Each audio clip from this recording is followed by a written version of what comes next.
வணக்கம். தேசம் சிறப்பு செய்திகளுக்காக நான் உங்கள் ரேவதி குணாலன். முத்துமாரியம்மன் தீமிதி திருவிழா விமரிசையாக நடைபெற்றது. டிவிகே கட்சியை சேர்ந்த டாக்டர் பிரபு கலந்து கொண்டார். தேசம் செய்திகளுக்காக தமிழ்நாட்டிலிருந்து முருகன். அம்மன் தீமிதி திருவிழா மிக விமரிசையாக நடைபெற்றது. அதிகமான பால்குடங்கள், தீச்சட்டி மற்றும் பல வகையான காவடிகள் ஏந்திய பக்தர்கள் தங்கள் நேர்த்தி கடமை செலுத்தினர். அரசியலில் இத்திருவிழாவில் பல பிரமுகர்களும் கலந்து கொண்டனர். காரைக்குடியில் வேட்பாளராக களமிறங்கும் விஜய் கட்சியை சேர்ந்த டாக்டர் பிரபு முத்துமாரியம்மன் திருவிழாவில் கலந்து கொண்டு சிறப்பு பூஜைகள் செய்தார். அவருக்கு ஆலயம் சார்பில் சிறப்பு செய்யப்பட்டது என்பது குறிப்பிடத்தக்கது. இத்துடன் இன்றைய செய்திகள் நிறைவடைகின்றன. மேலும் பல ஆன்மீக செய்திகளை தெரிந்து கொள்ள தேசம் டிவி மலேசியா யூடியூப், டிக்டாக் மற்றும் இதர சமூக வலைதளங்களை பின்தொடருங்கள்.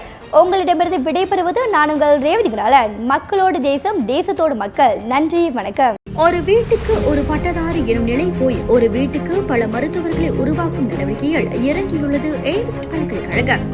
இந்திய மாணவர்களின் எதிர்காலத்திற்கு அடித்தளம் அமைக்கும் எய்ம்ஸ் பல்கலைக்கழகம் MIED வழி மாணவர்களின் பொருளாதார பிரச்சனையை கல்வி உபகார சம்பளம், கல்வி கடனுதவி மூலம் தீர்த்து வைக்கிறது. எய்ம்ஸ் பல்கலைக்கழகம் தரத்தில் உயர்ந்தது, போதனைகள் சிறந்தது, மாணவர்களுக்கு நிலையானது. இன்றைய நாடுகள் எய்ம்ஸ் பல்கலைக்கழகம்.